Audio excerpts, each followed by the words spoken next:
if you want to do a quick intro either live or in the context of the chat window, feel free to do that. We're going to save the first 5 minutes of the meeting for any intros and hellos that we want to get done. So feel free to come off mute or raise a hand or put something in the chat. So I'm new. I'm happy to introduce myself. My name is Maher. I work with Frontline Wildfire Defense. And we have some time for me to introduce myself maybe a little more thoroughly and introduce our company as well, but excited to be here and appreciate being part of this group. Thanks, Luke. Great to meet you. Glad you're here. Hey, I'm Nick Grimm. I'm also new here. Azumi introduced me to this, said I should join. She and I have been talking a lot about green residential homes and that sort of thing. I'm working on it with my own house, and so she said I should definitely join and hear what's going on. So Awesome. Thanks, Nick. And where are you? well, I'm in Van Nuys. Cool. Thanks for being here. And I would like to understand where everyone's coming from. So even if you don't want to give a full intro, if we could at least know how you found out about the group, that would be great for us, so we do more of that type of outreach in the future. Anyone else want to say hi?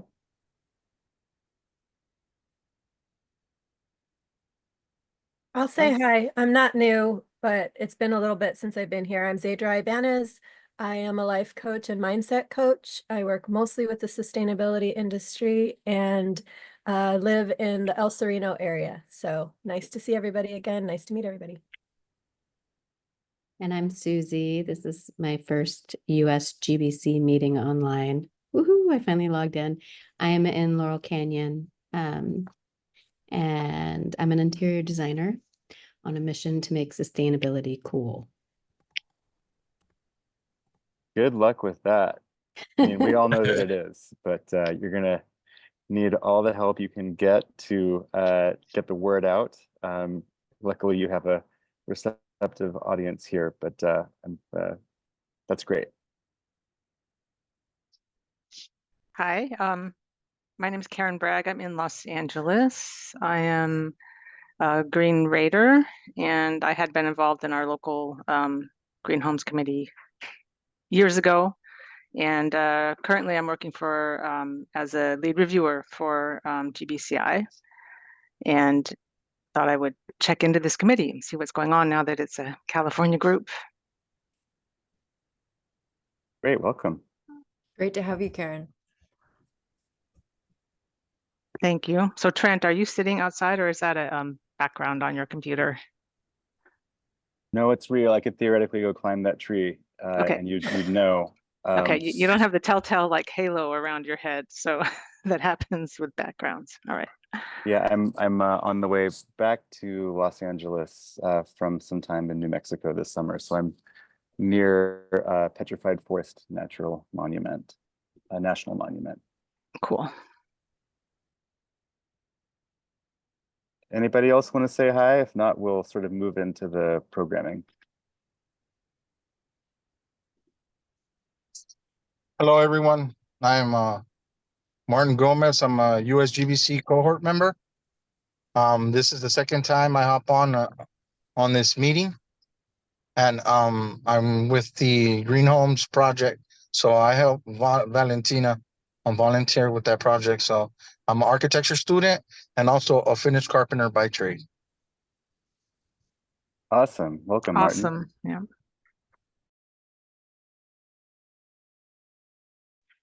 Okay, cool. I think we can get started. Thanks again for being here, everybody. My name's Trent. I am the USGBC California Green Homes Committee co-chair, along with Izumi, who's here today. Hi, Izumi.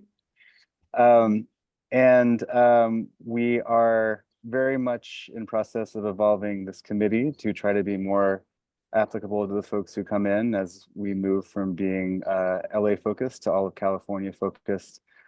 We have a lot of sort of things happening behind the scenes. with Kim and Ben and Beryl and everybody else, Kayla over at USGBC California, to be implemented over the coming months. And just happy that we're all here, old faces and new. We're going to start off with an introduction to what's going on with our Green Homes program from Beryl. So Beryl, take it away. Great. Okay, thanks, Trent. Can I ask Kim or Kayla, do you want to share your screen? I think I'm so sorry. I think I just need to. Actually, Kayla, do you mind sharing your screen? I just needed to update my permissions, which I don't have. Yeah, one sec. Let me get the Thank you so much. presentation. Okay. So maybe as Kayla's getting that pulled up, I'll just introduce myself to the group. My name is Beryl Sinclair. I'm a senior sustainability program manager here at USGBCCA, and I manage our Green Homes California program, which is, of course, closely aligned with this committee's work in terms of mission and vision. And so it's been a few months since our programs team came and gave an update on some of the things that we've been working on to this group. And so I'm just going to go over some of our recent activities, accomplishments, and then give you a couple of opportunities that we wanted to highlight to this group that hopefully some folks can take advantage of. So Kayla, are you going to run through the intro slides first, and then do you want to pass it over to me, or do you want me to just jump into Green Homes? I'll do the intro stuff, the general updates first. It should be really quick. Here are some of our upcoming events. Today we have something in San Francisco from USGBC National, a building transformation forum. Also today, we have a virtual webinar on informal settlements. And then in LA, we have an event from our Emerging Professionals Committee. It's our speed networking and resume building workshop at the All Steel Showroom in downtown LA. Tomorrow we have a webinar on decarbonization is a group project. And then later this month, we also have our Net Zero Accelerator meet and greet. And then at the very end of this month, we have a volunteer day with Root Down LA. Beginning of September, we have another virtual webinar, Making Energy Efficient Choices During Design. And then here are some of our upcoming trainings. We have quite a few. We have Wildfire Defense. We're launching a sustainable production and entertainment certification, which is super cool. And then, yeah, here's just a list of some of ours. We have quite a few events later this year. So in September, on the 5th, we have our mini golf tournament and house party. Kim and I can drop the links to RSVP for these events in the chat. And then a week after, September 12th, we have our annual Women in Green breakfast. And then later this year in December, on the 11th, we have our Green Gala and Sustainable Innovation Awards. Make sure to get your tickets and make sure to submit for these awards because they're going to be filled up pretty quickly. The theme this year is Under the Sea. Another thing that Kim and I really want to share with you guys is committee leadership applications. So 2025 committee leadership applications are due on September 6th. The positions are listed on the slide, and we'll also share the link so that you guys can learn more and apply. And we're really looking forward to receiving your applications. Also, if you haven't signed up already, voting for committee leadership will be hosted on the hub. So make sure that you are signed up so that you are able to vote and choose your 2025 committee leadership. And then lastly, for this month, starting yesterday through the 30th, we have a month-long community quest. So you can earn engagement points on the hub by doing some of the activities that are noted on the flyer and much more. And you can either earn 500 points and gain a free ticket to either our mini golf or Women in Green breakfast event in September. Or if you're one of the for first members to reach 100 points, then you will gain a USGBC-CA hat. Okay, Beryl, I'm gonna hand it off to you. Awesome. Okay, thanks, Kayla. And I'm going to run through these slides hopefully kind of quickly, give new folks in the room a bit of an update on what our program is, and then again, hopefully leave just a couple minutes for any questions and to talk over some more actionable opportunities that we have on our radar right now. So just to give you an overview of Green Homes California, this is an umbrella of different sub-programs, resources, tools that we've developed here at USGBC California to fill a gap in market support and take a holistic approach to greening housing in all of its myriad forms. And so we tend to talk about these three different pillars of the program. We engage directly with building owners on efficiency and electrification pathways for multifamily properties. We work directly with residents and single-family property owners in both English and Spanish, providing tools and resources and education to link climate action to occupant health and community resilience. And we actually also install things. And so we have some grant funding to do direct installs of clean technologies.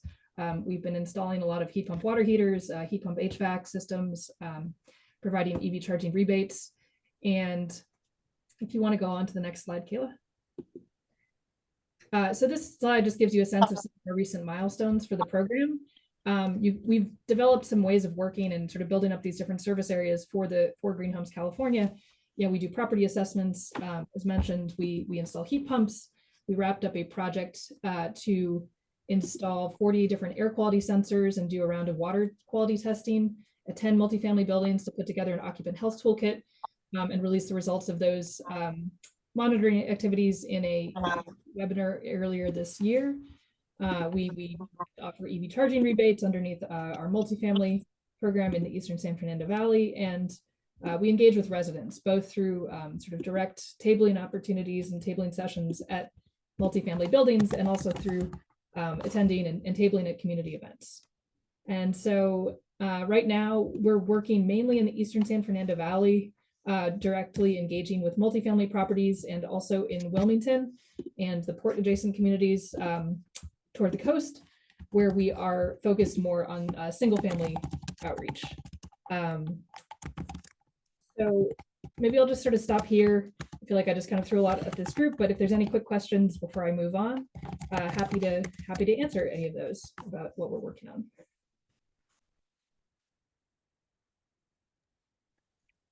I have a quick question. Like, how do you decide which multifamily projects to go into? That's a good question. So we've been essentially reaching out to multifamily owners and operators, multifamily building owners in disadvantaged communities in the Eastern San Fernando Valley. We have some different tools that we use for engagement. We have our menu of efficiency and electrification, and I can drop a link in the chat here. But essentially, we're a nonprofit, so we can pitch ourselves as being able to be a conduit for resources, provide education, and so we lead with education. And we try to see if there's opportunities to develop a project and to bring in some of the funding that we have to actually work on installations. And we actually are wrapping up our multifamily work in September, at least under that program that's been running for the last 3 years. And we'll be releasing some case studies and the results of us sort of developing this multifamily engagement process in a toolkit that you can look out for next month. Okay, thanks.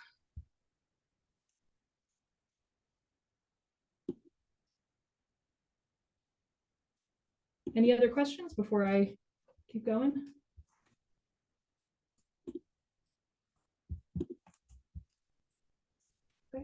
Okay. Could you pull up the slides again, Kayla, please?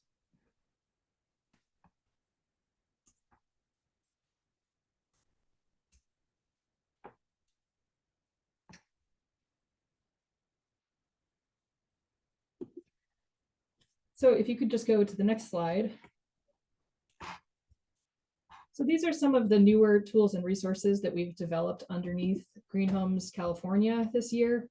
So as mentioned, we finished a project where we monitored 10 multifamily buildings with some air quality sensors and did a round of water quality testing. So we released this occupant health toolkit in English and Spanish that includes checklists for low to no cost measures for increasing occupant health at home. We also released 3 case studies on our lessons learned from developing heat pump retrofits projects in the Eastern San Fernando Valley. These were in multifamily homes. And we also released an EV rebate calculator developed to engage residents, and that we're going to be leveraging as we also install EV charging stations with single family homeowners in Wilmington over the next couple of years. And we also incorporated some different digital tools for project planning into the way that we work. And these are, Quick Carbon, which is highlighted there. That's available on our website in partnership with the Net Zero Accelerator here at USGBCCA, where we always try to sort of partner and see if there's ways to collaborate with some of those companies on getting their resources out to our community. So it would be great to, if you have any questions or if you have a chance to take a look at any of these resources, I was open to feedback, and I'm going to drop a link to all of these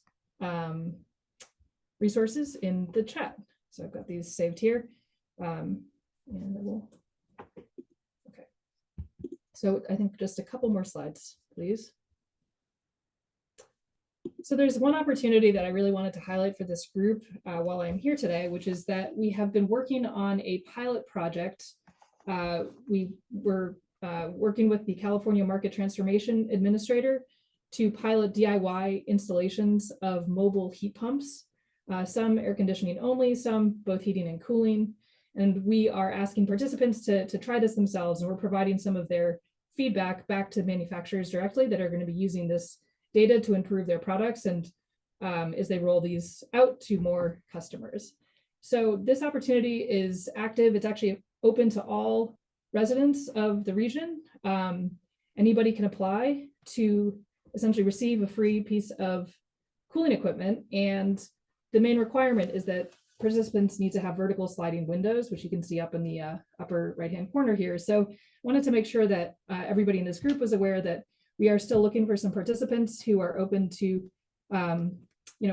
putting one of these machines in their windows. And I am going to also drop a link to the flyer and to the interest form in the chat in case either you or anybody that you know might be interested.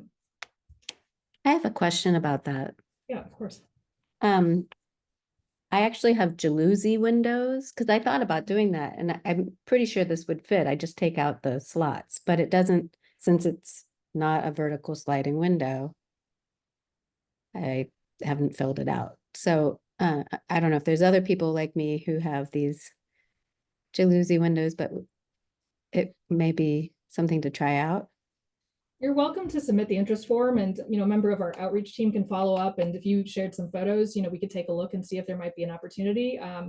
We are, essentially following the manufacturer's instructions for determining feasibility for all of these installs, and so it is possible that that your windows would not qualify. But I would still suggest submit an interest form. And I think on the kind of different side of things, we've really been able to engage with a lot more folks through our program as a result of highlighting this particular opportunity for folks. And so, we can also follow up and send you some more resources and, see if there's other ways that you could also get involved.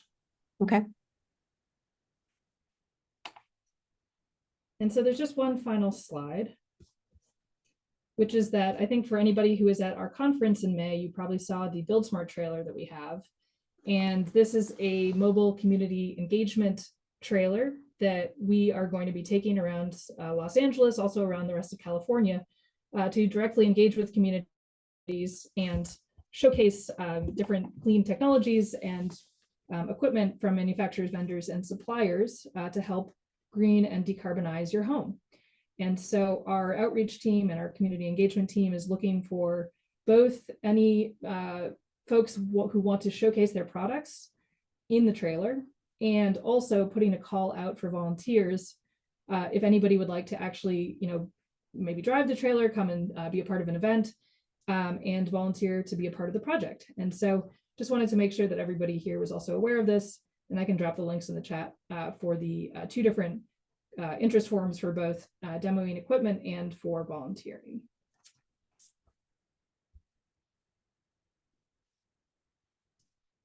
So thank you for bearing with me as I ran through quite a lot of content and threw a lot at you. I think hopefully we can follow up maybe with some of these links and maybe these slides so that you can digest a little bit more, but wanted to be sensitive to the agenda and to the time I was given today. But I'm happy to answer any questions about, what we're doing on the program side. And, as I was saying to Trent, as we kick this off today, really looking forward to collaborating with the Green Homes Committee here and sort of bringing our programmatic activities and the work of the committee more closely together. So lots of excellent things to come, I think, and I'm very excited. Great. Thank you so much, Beryl. So much great stuff happening. And I actually, really quickly, I realized that I wanted to participate in the pilot. Great. And there's a jot form error after I fill it out in English. It makes me fill it out in Spanish. So I would check into that really quickly. Thank you for Just FYI, and I also sent me an email. So cool. Thank you so much, Beryl. A lot of stuff in the chat right now. If you are interested in any of that, there's a lot of great links there. For now or for later, copy and paste into your favorite note-taking situation. Next up, we have Robert Ha. Robert joined us 2 months ago for our last meeting of the Green Homes Committee to introduce us to the Passive House Coalition. And Robert has some updates for us this month in terms of our dedication to that program and some ways that it's moving through the rungs of power, I suppose. Robert?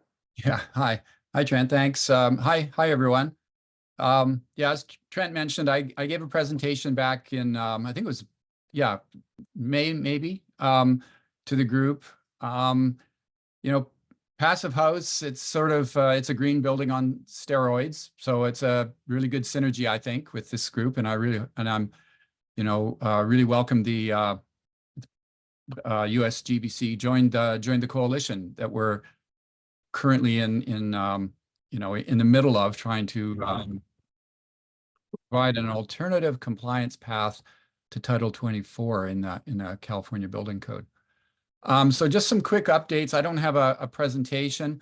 I do have some notes I've written down, which I could perhaps send to you, Trent, afterwards if you like, so you can have something. But I'll just give a quick verbal update and always welcome questions too. But just before I do that, let me just put this in the chat box.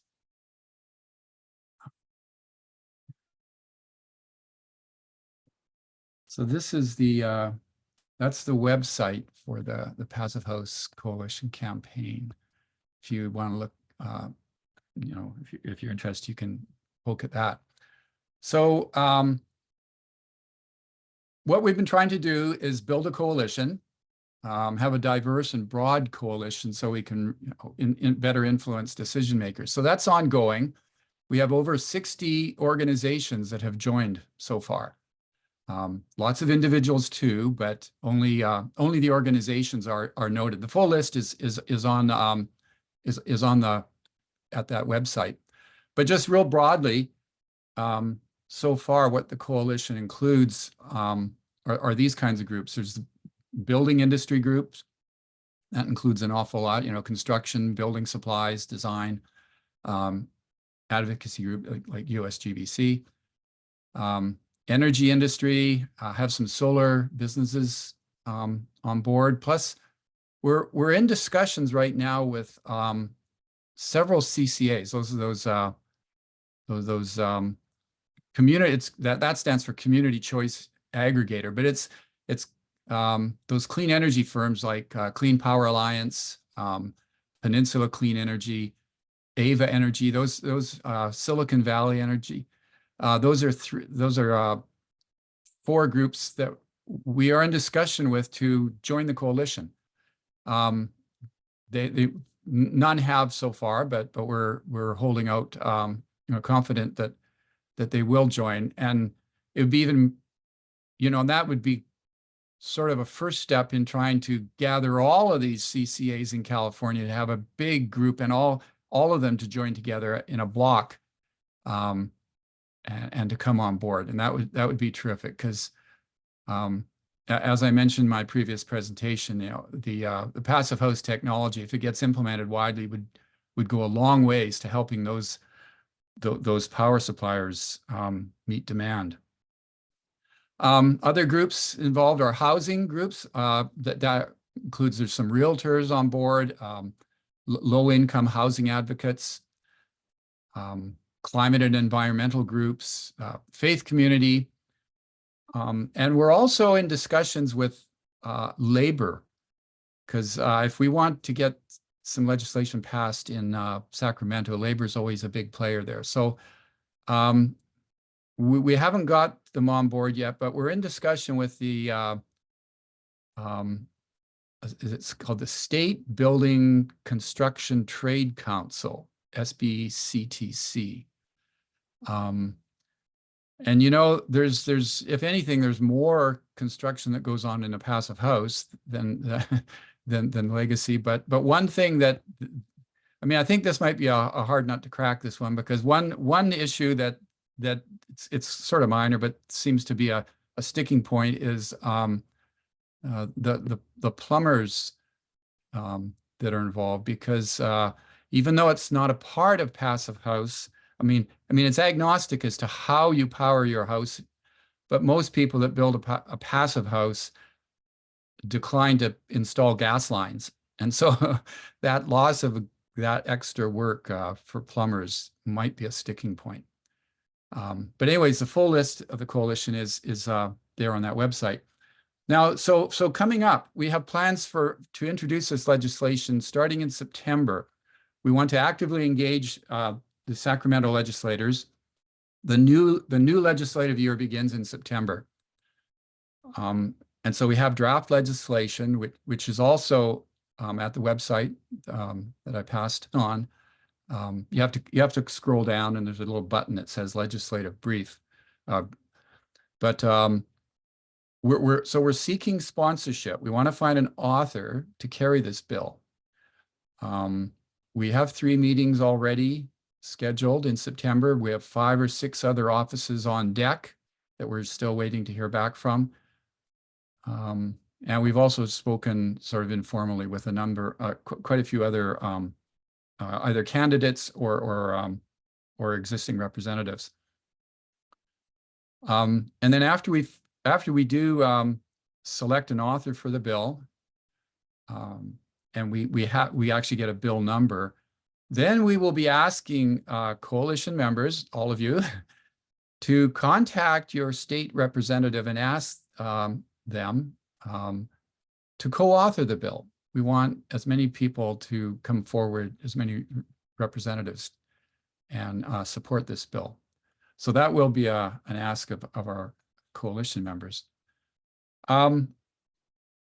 And then I'd just like to mention that there was the previous speaker mentioned about her, a lot of the training programs that you have on scheduled. I'd like to ask USGBC if they would be interested in hosting or sponsoring passive house training, like training for the trades. And there are courses out there, and I will put one example here in the chat. This is a course that's a course that will be offered by one company. Now, I'm not using, this is just an example. I'm not saying use this particular one, but these people do offer this kind of training, and maybe USGBC would be interested in hosting one of these courses.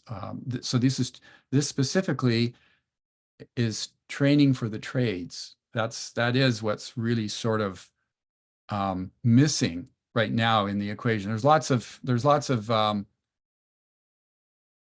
more professional training that has been underway for the actual design of the passive house, but the actual sort of getting the trades accustomed to these techniques is perhaps lower down on the learning curve, and that's what would be very, very helpful if we had that offered in a more in a systematic way throughout the state.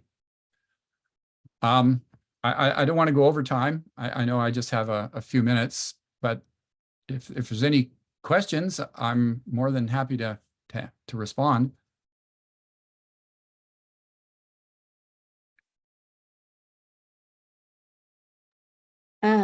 Hi. So I have a question. Would it be possible for USGBC or, I don't know, Passive House Institute or someone to teach this at the universities, at the colleges, so that we're planting the seed for the people who are coming in? As an interior designer, I just am a big fan of Passive House. I see it as a unicorn for all of our climate disasters. If you've got a neighborhood that has no power for however long and they're dependent on their solar energy that hopefully they'll have someday, why wouldn't you want it to be a passive house? But I have trouble selling this idea to people. And maybe we can talk offline a little bit. I'm working on a project right now, and they're doing net zero, and it's what they're doing is fabulous. And I just keep saying, what about passive house? And they just think it's just impossible. And it's not.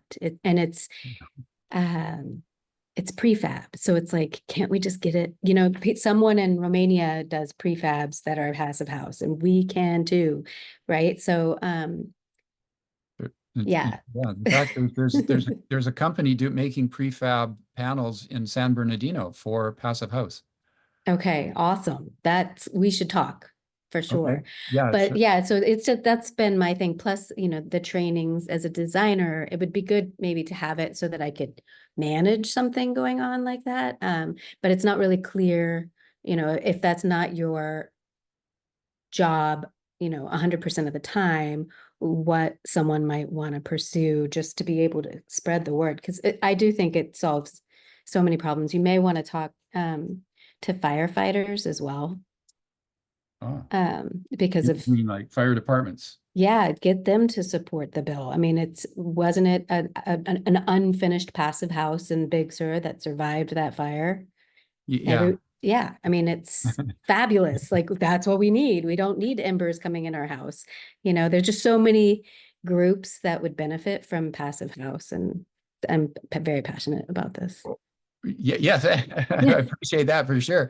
About the college courses, there are jurisdictions, there are places around the country that do offer passive house in college curriculums, and not in California, to my knowledge. So it can be done, and we just have to find the right people to try and get that into the curriculum. And it's there's so many things to do. It's hard to sequence everything and get it in place. But that's an excellent suggestion. And I'd love to help. If you need help, put me to work, because this is something I believe in. Oh, okay, sure. I'll have to. Trent, can you Yeah, I think the best way to do that would be to send each other some direct messages in the context of the Zoom chat. And it sounds like you certainly have a fruitful conversation getting started right now. And I'll just send you my email. Yeah.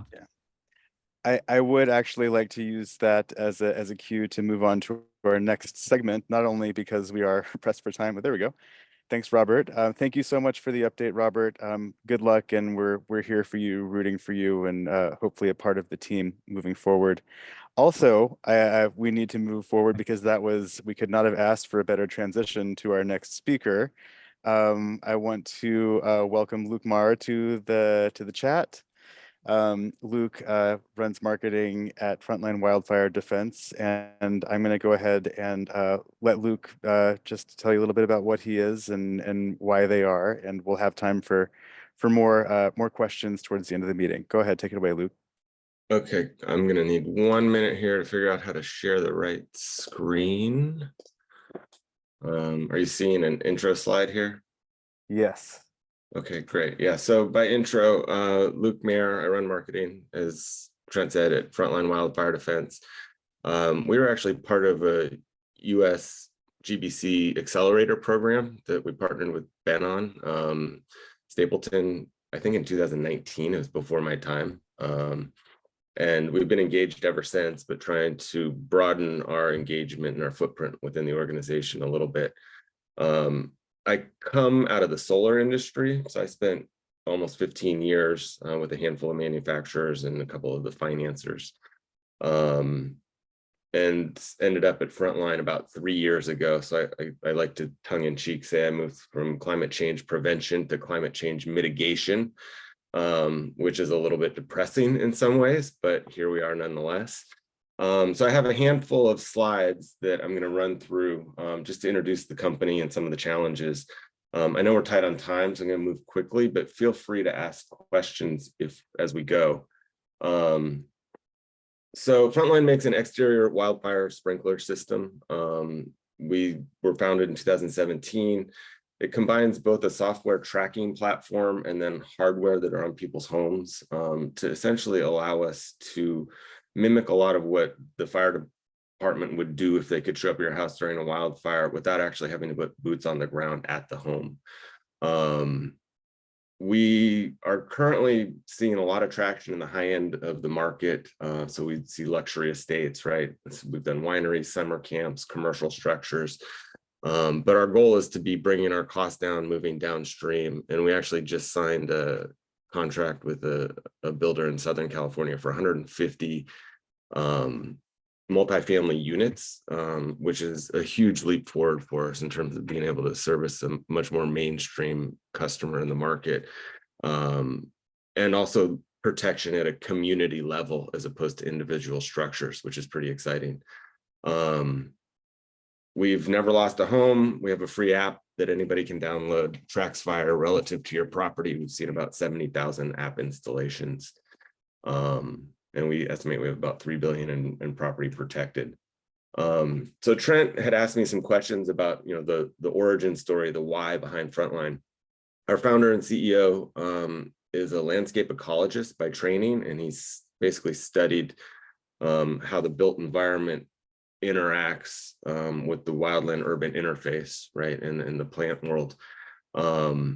And he had spent a lot of his career doing vegetation management around fire and forestry work, but kept seeing instances where windborne embers would land on a structure and burn it to the ground, even though it was surrounded by parking lots, right? You'd see a Walmart burn during a fire. So that was sort of the impetus behind Frontline. We have our company vision and mission statements here. So the vision of providing peace of mind by empowering communities to live in harmony with nature's process. Really what's behind that is the notion that the wildland fire suppression approach that we've taken in the US has actually been pretty detrimental, and over time made our fires bigger and scarier and worse. And when you layer in climate change, right, that takes this wildfire to these mega fires that are a scale we've never seen before.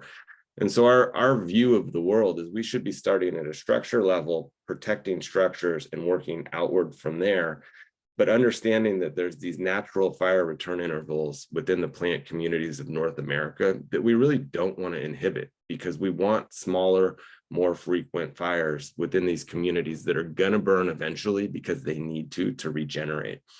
So the mission, which is much more the day-to-day, how are we going to go implement this, is to protect communities from wildfire disaster through innovation, purpose-built hardware, and powerful software. There's a video here. It's about a minute long. I'm going to skip it, I think, in the interest of time, but I'm happy to put a link to it in the chat when I'm done here. So in terms of the wildfire problem, right, what we are seeing right now is that between some of the results of the suppression that's gone on for decades in the country, plus the growth of our population into the wildland urban interface, a lot of the US is becoming very uninsurable, right? We're seeing tens of thousands of insurance policies canceled in California. The First Street Foundation forecasted that by 2052, almost every home west of the Mississippi is going to be exposed to a high degree of fire risk. And you start to see some of the South and Florida become high risk as well. This was a study done at the zip code level, so it's very granular.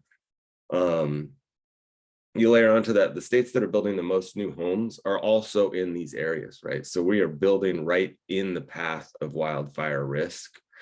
And then the third piece here is that, wildfire already represents the highest cost insurance hazard for a bunch of Western states. And so this is a problem that is acute today, and unfortunately, seems to be getting worse as we go. The final thing here, I'll share a quote. In the 1980s, the US suffered an extreme weather event that cost $1 billion once every 4 months. Now one is happening every 3 weeks, right? And so this is a big challenge that we're trying to solve, and we think it's going to be done at the building level as opposed to trying to suppress fires, as I mentioned when we started. Just a little bit of fire science. I'm going to start on the right of this slide. Most people think that a wall of flames is how homes burn during a wildfire. And there's kind of 3 reasons. One is radiant heat. So in this example, there's a little shed or ADU or whatever that caught fire that's close enough to the home in the picture. And if it's within 30 to 50 feet, if you think about the heat you feel from a campfire, that's radiant heat. It can actually cause the structure close to it to combust and burn. And so when you think about new home communities that are built with these big houses, 5 feet apart, like that is a disaster waiting to happen. Direct flame content, this is what everybody thinks about, right? Fuels that go right to the house, and a 4,000 degree wall of flames is going to mow down your home. But the reality is 90% of the reasons that homes burn during a fire are windborne embers that can travel 6, 7, 8 miles ahead of the perimeter of the fire. And then they land on your doormat or your deck or the leaves in your unclean gutter, or they get sucked in your attic. And then the house burns, right? And so this is really where the problem lies. And this is just a dramatic picture of what an ember storm can look like during a fire. And so, at a structure level, that's what we're up against, right? And so the Frontline solution is to basically create a software connected hardware solution that pre-wets a property. So it's too wet for ember to ignition, right? We're not trying to put out a house on fire from a wildfire. Like, our system might help for that, but it's not what it's designed for. So it auto activates when necessary. It can be monitored and controlled remotely through the Frontline app. There's a little controller that we'll put on the home that's basically a communication box, and it has Wi-Fi. We know the power almost always goes out during a fire, and so the Wi-Fi gets shut down. It'll roll over to cellular. Sometimes the cell towers either burn, or over a matter of days, those batteries will drain. And so there's a satellite connectivity as well, so that both Frontline and the homeowner can stay in touch with the home for up to 5 days. The controller has a little dedicated battery that lasts for 5 days. We use a biodegradable firefighting foam that gets distributed when the system runs. And then we use the municipal water source first, or whatever the primary source of water for the home is. But we can use backup options such as pools, tanks, wells, ponds, whatever. Obviously there you need a backup power source like a whole home battery and a pump. So it gets a little more involved. We install the sprinklers as eave sprays that go around the outside of the home, and they point down and they get the side of the house and then up to 5 to 10 feet from the exterior walls. And then roof rotors on the top that cover the roof, but also 30 feet into the yard.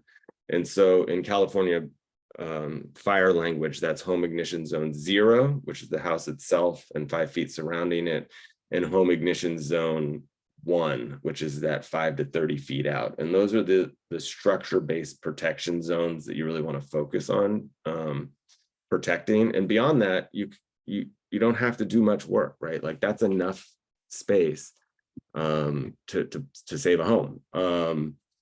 The system runs in a series of zones, like an irrigation system, and it's designed to run with as little as water possible to keep the property wet. And so it runs 5 minutes per zone, and then it'll stop for 10 to 20 minutes, depending on the size of the house, and then run again and keep going, just to keep it hydrated enough so that if an ember lands, on your deck, it's too wet for it to ignite and burn the home down.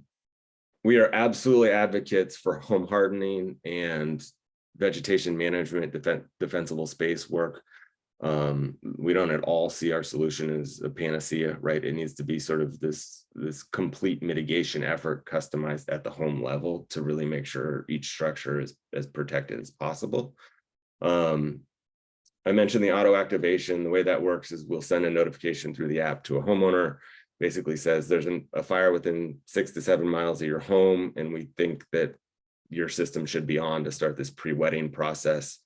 And then they can either activate the system immediately, they can decline it and say, I'm not interested, or if they're on an airplane to Europe for family vacation and they're not paying attention, when it gets to 0, it'll turn on and start that series of zones. I mentioned this, but just to make it clear, everybody always thinks depression. So like an internal fire sprinkler system is designed to deliver a high volume of water in a short period of time. And it's triggered by heat to allow the homeowner to escape with their lives, right? Our system, it's a preventative system. So it runs slowly with much less water over time, with the hope that the homeowner's already left the house, and then we're trying to save the structure. I mentioned the app.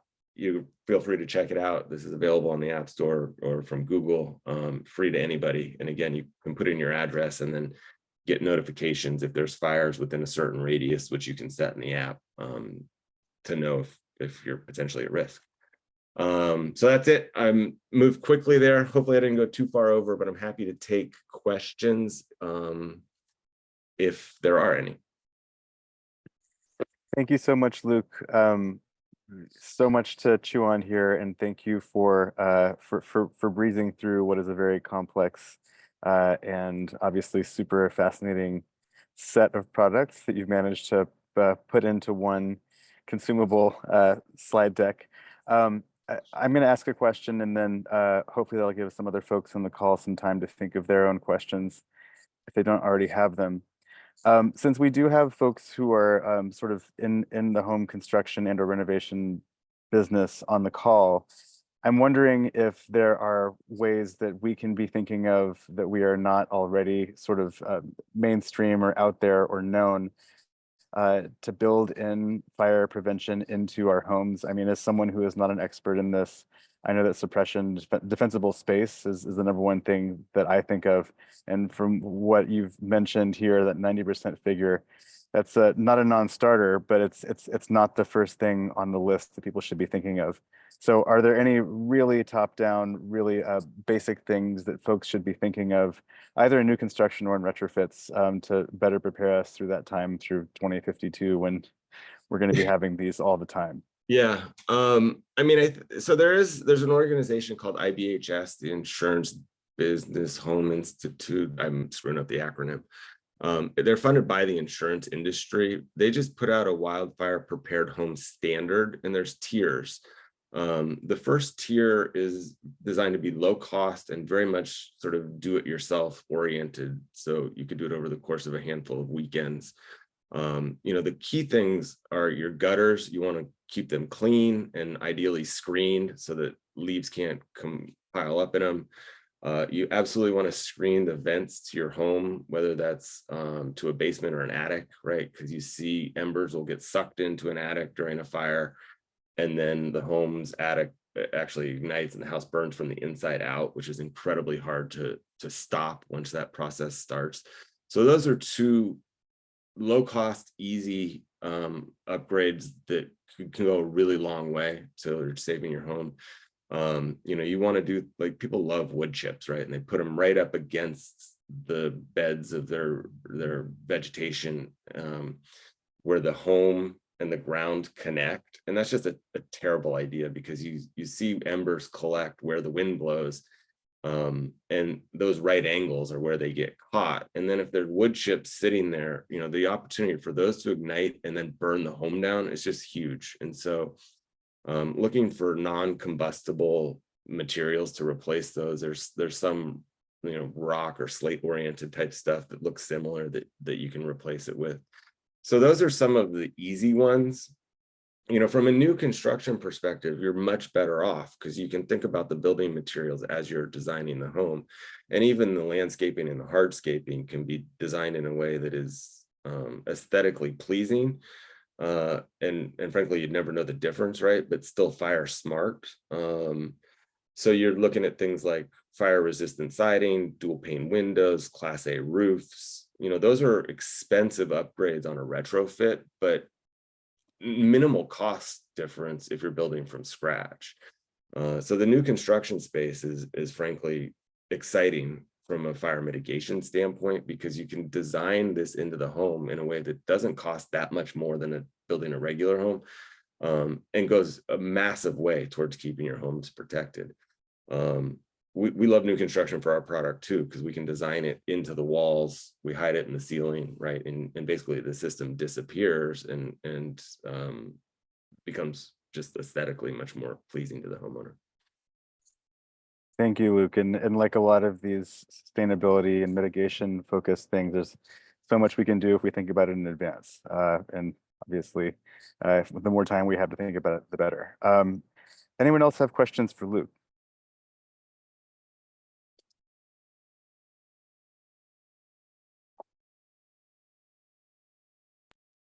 Hey, Luke, real quick, y'all are nationwide? So we started in Jackson Hole, Wyoming, which is our founder and CEO. Is almost all of our systems today are in California. Okay. Just this year, we have expanded into 10 additional Western states. And so it's, basically all the bright red stuff on that map I showed, minus Texas. We're not to Texas yet, but looking at it. But, Colorado, Utah, Wyoming, Oregon, Washington, these states that all have pretty significant fire activity going on right now, we're available in. Does your app monitor in places like Texas? Like I was asking for a house that's in Texas, but would they still be able to use the app? Yeah, the app is nationwide coverage. Cool. Thanks. Thank you. And just trying to go through these in semi chronological order. This is the Institute for Building Home Safety, IBHS, is what you're referring to? Yeah. Okay, all right. Izumi dropped a link to that in the chat, so we can go with that. Zadra asked a quick question.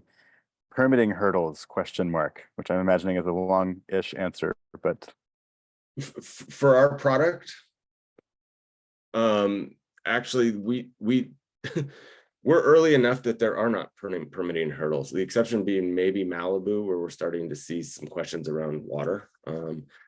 We are actively working with local jurisdictions to try and set standards around this, because frankly, there's a fair amount of sort of less thoughtful solutions that are out there. Everything from, a hose bib and a rainbird on your roof, and that gets turned on full blast, and then the homeowner leaves, which is just a tremendous drain on the water supply. So I think it's coming. We're just not quite there yet. thank you. And we welcome it, right? Izumi. I have a bunch of questions, but I'd like you to touch on what the system looks like at the community level. When you said that you have done communities. Well, so we're working on our first new construction, production home community in Southern California now. So that's 150 units, I think, across maybe 15 buildings, right? So these are multifamily attached units. And it allowed us to design the solution and sort of dissolve the boundaries of the individual parcels, so we can be much more efficient with our installation, with our hardware, with our water usage. And in this instance, the HOA is going to be the one that actually controls the system for all the units. And we can look at not just zoning out the individual units, right, and running through the zones, but how do we think about water usage across multiple buildings? And so that is super exciting to us. We're able to do each of those units at maybe 15% of the cost of what it costs to do some of these higher end homes. And so it makes this much more accessible. And what unlocked that deal was that the builder, and this isn't publicly announced yet, so I'm playing a little coy, but it'll be out in the next month or so. The builder found an insurance provider who was willing to give them credit for installing our system. And so it was this very innovative insurance solution, plus a forward-thinking home builder, plus our technology, right, that has basically saved a community that they weren't going to be able to build because the insurance costs were going to prohibit them from moving forward. They're getting quotes of $2,000 a month per unit which is just like for a unit that's $600,000, that makes it unsellable for the builder. So we're super excited about this because it kind of plays out where we want this vision to go, as opposed to installing, you know, for rich people on a hill in Malibu, right? Which is fine. You know, we're selling the Tesla Roadster, not the Model 3, but we're working towards the Model 3. Did you have another question? It got answered. Thank you. Okay.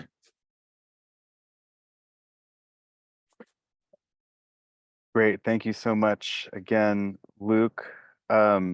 Anybody else have questions for Luke? Otherwise, we can sort of move towards community announcements. And Linda, go ahead.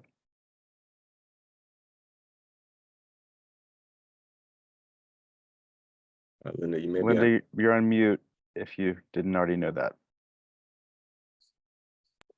Okay, I know how to push buttons, but evidently not very well. Thank you. You probably touched on this already. If there is existing solar, what arrangements, what accommodations, what changes might be necessary? And I apologize in advance because someone came to my door. Anything else I'll say is really irrelevant. Thank you. No, we work around solar just fine. Let me see. Sorry, I don't use Zoom very much anymore, so I'm having a hard time. I don't know how to get back to my presentation. Anyway, because I had a photo of a system of ours with solar on it. So we can work around it just fine. Sometimes if the homeowner wants to put solar on after our system's there, we might have to move pipes for them or take the system down for a couple pipes and put them back. But I would say the majority of our customers have solar as well. Yeah, I have solar now. But I'm not where I am. I get the feeling may down the road be just the kind of fire attractive. I don't want to say anymore. I'm shutting up. Thank you.